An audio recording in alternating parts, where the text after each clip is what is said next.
Sir Abdullah हारून 1 जनवरी 1872 में पैदा हुए और 27 अप्रैल 1942 को आपका इंतकाल हुआ। फैज़ अहमद फैज़ का एक शेर है, फैज़ ओजे ख्याल से हमने आसमां सिंध की ज़मीं की है। सिंध की सरजमीन से जो शख्सियात उभरी उनमें एक नुमाया नाम हाजी अब्दुल्ला हारून का है।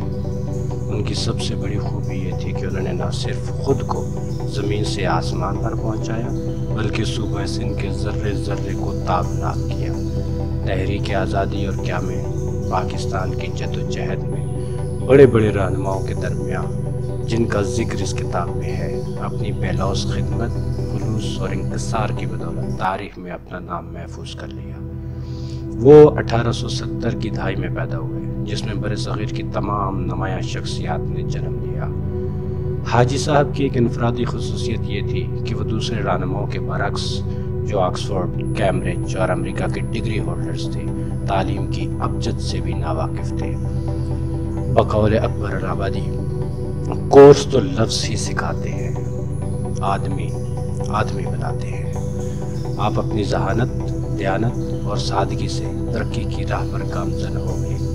आप 6 साल के थे तो वालिद साहब का इंतकाल हो गया। जो कि मेमन बरादरी से ताल्लुक़ था, इसलिए तिजारत का शौक़ अख्तियार किया। कहा जाता है कि उन्होंने साइकिलों के टायर में पंक्चर लगाने का पेशा अख्तियार किया, जिसका मुशायरा 4 आना उस वक्त की कीमत है, ये फी पंक्चर हुआ करता था।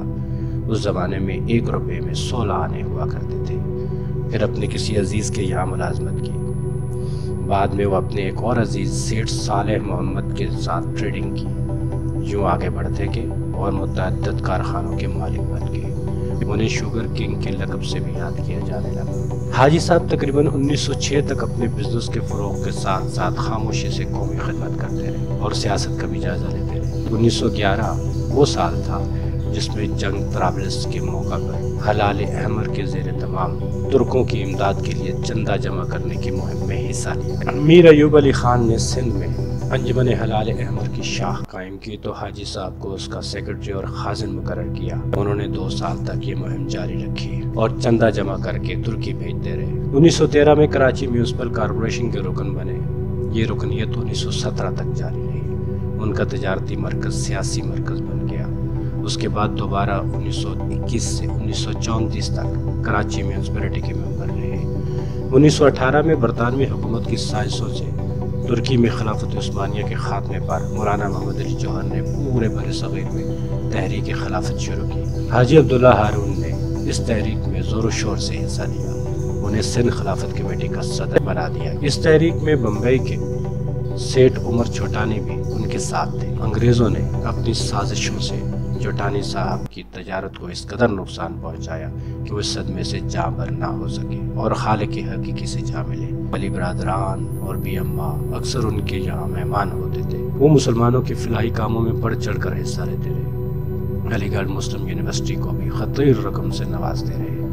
सखर में एक यतीम खाना कायम किया जहाँ यतीम बच्चों की रिहाइश के साथ साथ उनकी तालीम और तरबियत का भी इंतजाम किया और जो बच्चे पढ़ने में थोड़ा सुस्ती दिखाते तो उन्हें किसी हुनर सीखने पर लगा देते। सूबा सिंध पहले मुंबई प्रेसिडेंसी का हिस्सा था जिसमें हिंदुओं की अक्सरियत थी। मुसलमानान सिंध ने अलग सूबा बनाने की तहरीक शुरू की। इस तहरीक में जिन कायदीन ने हिस्सा लिया उनमें सर अब्दुल्ला हारून के अलावा मंदरजा झैल शख्सियत शामिल थे। गुलाम हुसैन हदायतुल्लाह, सर शाहनवाज भुट्टो, शेख अब्दुल मजीद सिंधी, मोहम्मद अयूब खोड़ो, सैयद मीरान मोहम्मद शाह, पीर अली मोहम्मद राशिदी, रईस गुलाम मोहम्मद बरगरी, कायद आज़म सर आगा खान सोम, साहिबजादा अब्दुल क़य्यूम और सैयद अली मुर्तज़ा शाह।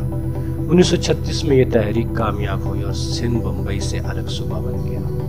1935 में एक सियासी जमात सिंध यूनाइटेड पार्टी बनी। उसके बानियों में सर अब्दुल्ला हारून भी शामिल थे।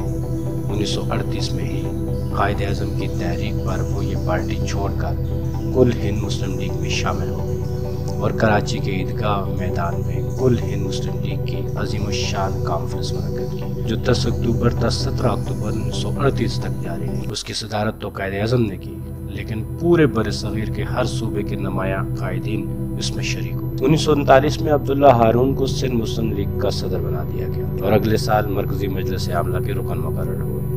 انہوں نے تحریک پاکستان میں سرگرمی سے حصہ لیا، لیکن افسوس ہے وہ پاکستان کو بنتا نہ دیکھ سکے اور 27 اپریل 1942 کو وفات پا گئے۔ وہ خود تو ایک بھرپور سیاسی، ملی، قومی اور تجارتی زندگی گزار گئے، لیکن اپنے پیچھے ایک سوگوار قوم کے ساتھ اپنے 3 نامی گرامی بیٹے یوسف ہارون، محمود ہارون اور سعید ہارون بھی چھوڑ گئے۔ ان ہارون برادران نے بیرون ممالک سے ڈگریاں حاصل کی اور پاکستان کے اہم سیاسی اور سفارتی عہدوں پر تعینات ہوئے۔